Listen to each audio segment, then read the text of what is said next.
கழக தலைவர்கள் மீது மக்களுக்கு இருக்கக்கூடிய அந்த அசைக்க முடியாத நம்பிக்கை தான் பாசிச சக்திகளையும் அடிமை கூட்டத்தையும் அவங்களுடைய கண்களையும் உறுத்திக்கிட்டு இருக்கு.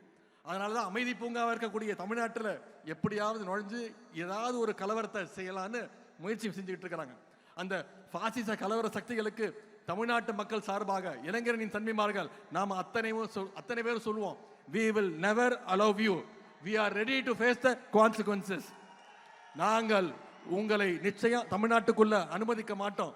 அதனால் ஏற்படுகின்ற விளைவுகளை நிச்சயம் களத்தில் சந்திப்போம். தமிழ்நாட்டில் நடந்து வருகின்ற ஆட்சி சமூக நீதியை, சமத்துவத்தை, மதச்சார்பினையை, பெண்ணுரிமையை காக்கின்ற ஒரு ஆட்சி. இப்படிப்பட்ட நம்முடைய கழக ஆட்சியை மீண்டும் கொண்டு வர வேண்டியது நம்முடைய பொறுப்பு, குறிப்பா இளைஞரணி தம்பிமார்களுடைய கடமை. இங்க வந்திருக்கக்கூடிய இளைஞரணி நிர்வாகிகளுக்கு அந்த கடமை அதிகமாக இருக்கின்றது. இந்த நேரத்தில் தலைவர் அவர்களுக்கும் கழகத்துடைய பொதுச் செயலாளர்களுக்கும் ஒரு அன்பான இளைஞரணியின் சார்பாக ஒரு அன்பான வேண்டுகோள்.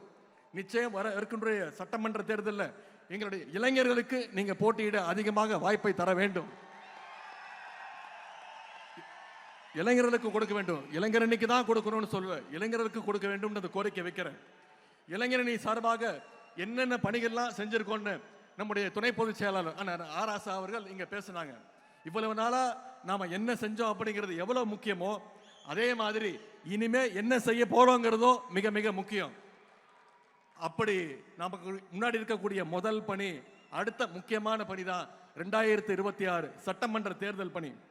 அடுத்து வர்ற 4 மாதங்களுக்கு நாம அதை நோக்கி பயணம் செய்யணும். களத்துல கடுமையா உழைக்கணும். அடுத்த தலைமுறை இளைஞர்களை சந்திச்சு பேச வேண்டும். உங்களுடைய நண்பர்களை சந்திச்சு பேசணும். அவங்களுக்கு அரசியல் பத்தின புரிதல் வரணும்.